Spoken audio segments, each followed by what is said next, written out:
Hey, what's going on, everybody?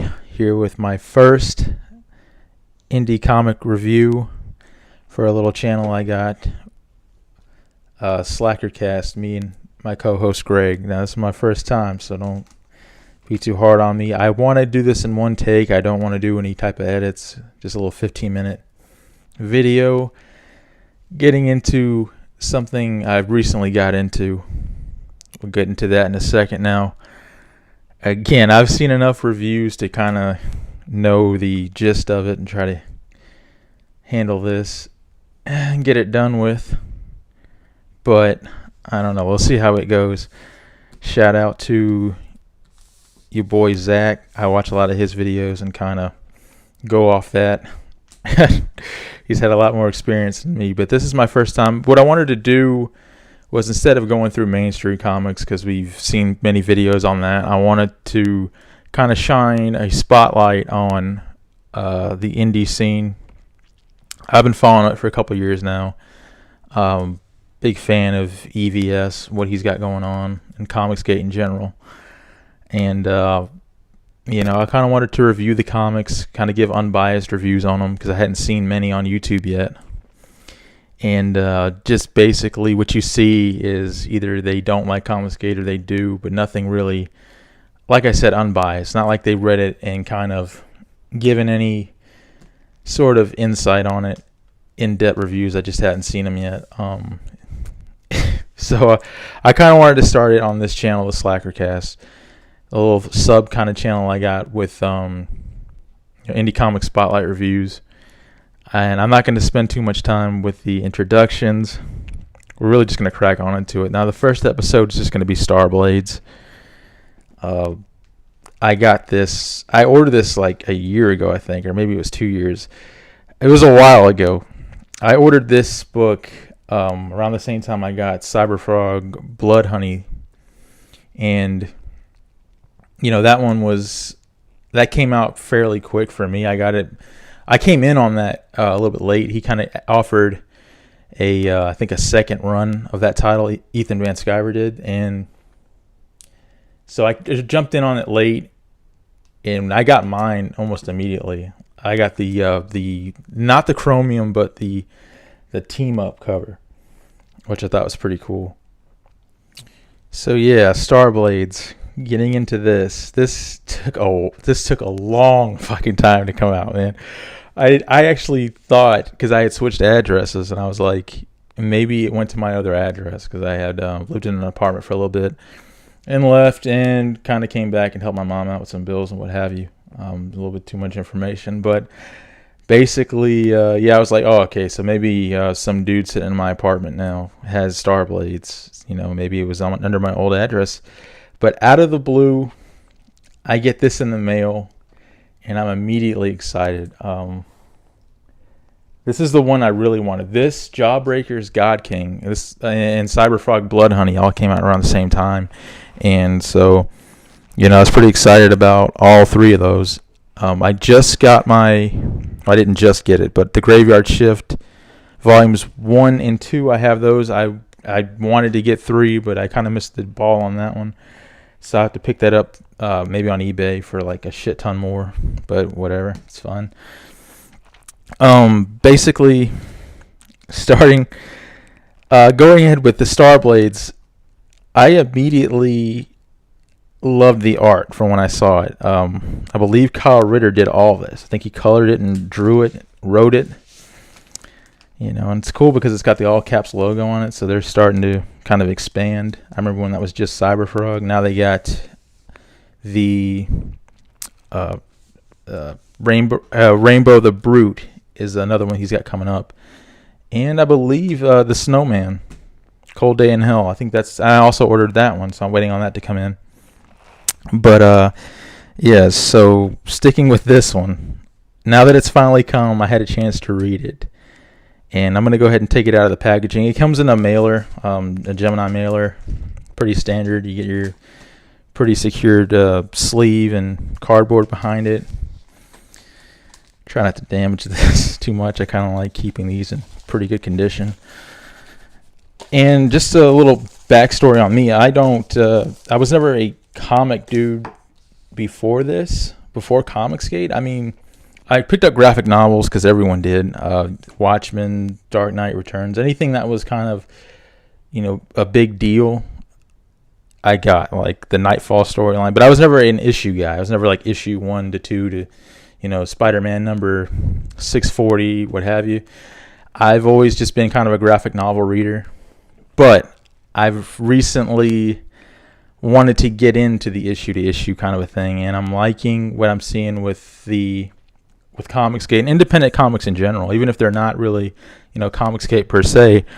I just ordered I believe it's Dreadstar coming out, and I can't wait to get that one. And I believe Nina and I was gonna say Nina Hartley. No, that's not what I ordered.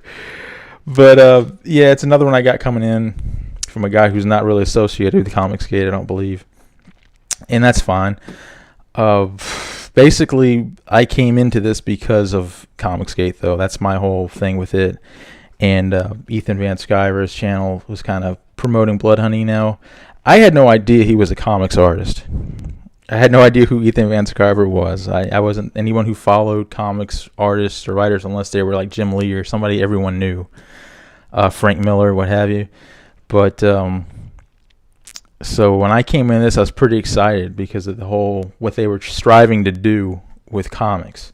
Kind of give you that old school 90s-esque kind of comics, 80s. And so I was pretty excited for that because, I'm not too interested. I follow your boy Zach, so, stuff right now is not ideal. Maybe it is for someone, but not for me. And I'm certain there are other people who agree with me. But StarBlades was, getting into StarBlades.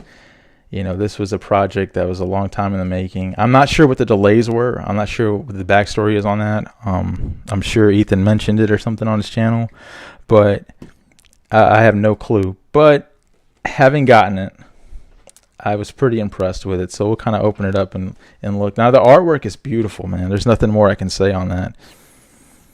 I like more abstract art. Like I like, if y'all have read the Magic Cop, is like one of my favorite books of all times. Shout out to the Diaz brothers. Like I love everything about that. The coloring, the artwork, that sort of abstract look of it. I like that. I don't know if it's called unrealistic. I guess I said it, abstract. Yeah, I like it more abstract. This is very straightforward, clean lines, just clean art, colors. As you can see here, you got this cool looking dude up here. And getting into the review, after reading it, I have to ask this. Does anyone else do that thing where they're like, again, I'm not like a comic reader, or I wasn't before Comicsgate. I'm more of a, I wasn't an issue-to-issue guy, so I have no clue really how they're supposed to be enjoyed, I guess, other than, the pictures look cool, and then getting into the story, it takes many issues to get to the meat of it. And maybe that's what I experienced reading this. Now, again, this is all cool stuff, like, as far as the art goes. But we knew that coming into it, right? We saw what he was selling on the Indiegogo page and on YouTube, and they would kind of preview all this stuff. And, as I'm going through the beginning of it, I do this with every comic book, man.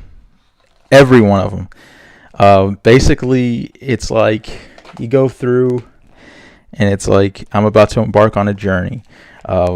It's going to be dangerous. You always get all these lines like, it's impossible. Some kind of strange metal that no one else can get, like some rare, secret metal. Some power that some guy had but no one else does, and he's the secret key to everything. And just it's pretty much just words, in the beginning when you're reading comics. At least for me it is. It's like, and it's kind of like I'm just trying to get through it, kind of like reading a book. Like I'm just reading the words, but they're not really clicking with me just yet. So there's a lot of that going on. I never actually stopped to enjoy the art like I'm supposed to. I don't know if anyone else reads like that. Like me, I'm a novel reader. Like, I know that sounds kind of stupid, but there's a huge difference with comics and novels. I'm used to reading just the words and letting the words sink in, and comics aren't like that. It's a lot of like, you're supposed to get into the images and let them tell the story in addition to the words. It's like the words come second and the artwork is first in a way. And so that's going on. And I'm just turning pages, man. I'm kind of looking at the art. I'm like, okay, that guy looks cool. You know, it looks pretty badass. And it's like that with every comic. Like, oh man, cool pick. All right, some more words. Dark Forces. Some cool badass line like this. Like, so who's next? Anyone? I didn't think so. Like, kind of cool, cheesy, like 1980s Macho Man talk. Kind of sounds like an 80s wrestling promo. You know what I'm talking about. You've all read enough books, comic books, seen movies enough to know all stuff like this. Like, the corruption is coming. It wants to destroy us all. Like, stuff like that. It's pretty standard. You know, it's like trying to hype up the action that's supposed to come along. And nothing's wrong with that. But it's just funny because, like, I'm going through this. I'm not even almost looking at the pictures after a while. I'm just reading. And I'm trying to let it hook me, you know, saying like in movies, and I'm a huge film buff. Now in movies, it takes around 30 minutes is normally the mark. It's basically like they have 30 minutes to hook you in. If they don't do it in 30 minutes, you know, it's not looking too good. That's usually when the audience kind of tunes out. Comics, you know, I'm still learning it, but I don't know if every writer is different or what the rules are per se. But yeah, it's just like up to this point, I was reading this. It was like, okay, cool pick. Guy's on fire. Let's see. Yeah, this is an awesome spread, I guess is what they call it. So I'm reading this, and I'm just looking at the pictures. I'm trying to hurry. I like this image a lot. That's pretty cool. Like the colors really pop out in this. It's a lot of blues. It's a lot of cool colors, I'm noticing. I say that, and then here we go with this mostly red thing. But I like the way the colors are in this. It's very clean. That's all I can say about it. The art's just super duper clean. And as I'm going through, yeah, it's more words, and we introduce characters, and I'm like, you know, that are just brought in without. It takes me I guess it takes time to kind of get attached to a character. I don't know how it works. I think it's like if they look cool, then that's kind of what they strive for. And yeah, to be continued. So we get right there, and it's like I'm trying to find the page where I actually did get hooked and I was like in love with it. It was like right, trying to find it. But there was actually a spot where it finally got me. And it is... Where is it? I probably should have bookmarked this.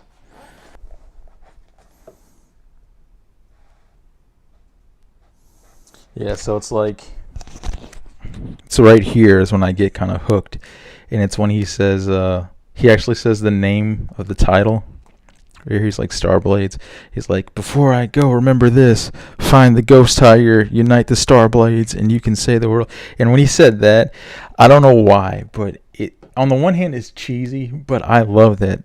I don't know. It just reminds me of like the 80s and the nostalgia. Like anytime a movie character like says the name of the title, it's like I get instantly kind of like my ears perk up and I'm into it. Like. And I know that sounds corny. I know some people hate that, but I'm a sucker for it. And this is like the page when I finally got in. This is like a little bit halfway in the book. And so, you know, it's kind of right there. And then it ends pretty quickly after that. It's like, you know, it gives you a sort of standard issue, you know, to be continued. And it's like almost immediately right after. Not immediately, but a couple pages after that. And you get the cool art that's in here. Black and white drawing, sketches. So, My review of it is this. I don't even know if I would even call it a review other than observations. I guess that is a review, so what the fuck am I saying? But basically, I mean, I liked it. It took a while for me to realize I liked it, because up until that point, it's like random dudes coming in and it's fighting, and it's a lot of stuff, man. But I mean, you know, in the old days, we had like Superman, and this is something that I kind of got interested in, kind of wanted to point out, you know, add my little 2 cents.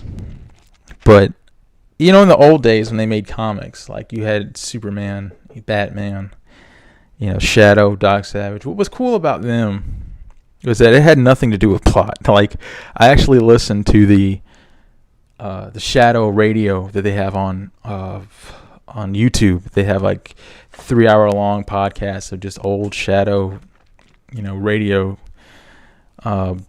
stories. And if you listen to any of those stories, they're all stupid. Like, they're not.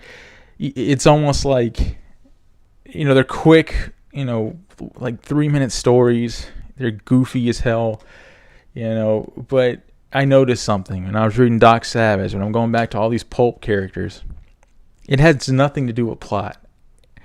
You know, and I feel like with these stories, they try so hard with like the plot, like they want to get us invested, like a Star Wars. Like Star Wars is a lot about the plot. It has almost everything to do with plot, and the characters are kind of thrown in. You know, Lucas was notorious for like not giving backstories to characters, which allowed.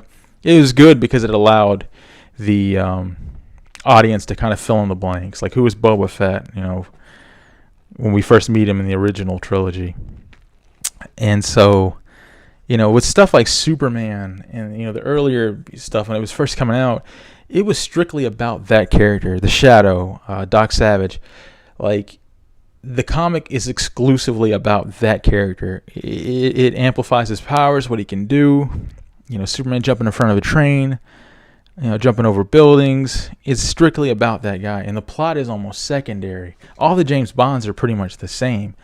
But you really, what I want to see with Comicsgate basically is more of that pulp style comic book telling, where it's like, you know, it's about that character. It's not about the, you know, who cares if the world is ending or whatever. It's just basically about how cool and badass this singular character is. Like how badass Superman's powers are. Superman's so cool. He's got X-ray vision. He's got heat vision. It's almost like they were selling cars back then. With heroes, it was like Batman has all the gadgets. Doc Savage is a master of all science. Like, it was weird. It was like they can do no wrong. They were almost OP, but that was the beauty of it. Dick Tracy never lost to anybody. That was the whole. You knew that going in, you know. But it was funny watching the villains try, because it was like watching a frustrated guy on the side of the road keep trying the same thing to get his car to work, or kicking his tires, you know, because he's just so frustrated. He has nothing else he can do, but he's still going to try it because he's stubborn. And that was what was great about a lot of the Doc Savage villains, a lot of the Batman villains, a lot of the earlier Superman stories. How can you beat a dude named Superman? It's in the name. But it's like, basically, you know, not to get too long-winded. I think I was too late for that, but, you know, the characters came first. The stories were always what they were, man. They weren't taken too serious, but and that's just what I gotta say, man. Like, this is a great book, but I didn't feel attached to any of the characters really. Actually, that's actually very true. Like, I don't know if there's anyone in this book I can even remember. You know, maybe we can make the argument that there's many characters, and this is the first issue, and so on and so forth. But the first issue of Doc Savage, you instantly like the guy. You either like Doc Savage or you don't. You know, it pretty much sells that character hard. And this one, dude, I can honestly not even... Dude, if you were to quiz me and be like, what are the names of these guys? I need to maybe reread it, or maybe do something else. But what I did notice after my first time reading, you know, was that I didn't really have an attachment to many of the characters, you know, and that's very different than like Cyberfrog, or even your boy Zach's Jawbreakers, man. Those guys, like all those guys are great, man. You know, it's like I know all those guys just work for me because they all have like, you know, it's like guys who come in and you just know them and you smile when you see them, like an old classmate or like an uncle that comes to a family reunion. Like a character should instill those kinds of qualities, or at least give off that kind of a vibe, you know. Cyberfrog, I laugh because, like, you know, I know those characters, like I know Bond characters now, like Rumblebee and freaking just all these different people in there. Salamandroid, Traumadeus. I mean, it just goes on. Like that one's because, you know, it's because they get it, dude. You're selling the character. The product is Cyberfrog. The product is the Jawbreakers, like G.I. Joes were. I can't tell you a G.I. Joe story because it doesn't really matter. They're mostly the same, but you remember the Joes because it sold them. But so I'm going to kind of leave it there and end it with that. I like the book. I just don't really remember the characters. But I look forward to seeing what he does next. Kyle Ritter is fucking talented. No lie, dude. This dude is just on point. You know, but just from a guy who's been reading and watching and following movies and stories. I love storytelling. Any form of it, any medium of storytelling I follow. And, you know, that's just what I'm noticing. Not just with this book either. Like, a lot of the Comicsgate stuff is like that, you know. And I just want to see more of that pulp style, you know, old school Bond kind of, you know, Tarzan kind of storytelling with comics. But yeah, guys, if you like what you see, please like and subscribe. You could definitely use the help. This is just one of the many videos we put down on the Slackercast. We have a weekly live stream on Tuesdays, is when we try to put those out. It's you know, that's when I get together with, you know, the host Greg and, you know, a couple of other guys, and we just talk, you know, movies, sports, whatever comes to our minds, man. It's just an open podcast. But thanks for tuning into this. Please leave comments in the comment section. Let me know what you think about Comicsgate or the comics in general, the independent comic scene. You know, any of the guys I mentioned. You have any favorites? Let me know what you'd like to see reviewed. All right, and thank you so much. Slack off.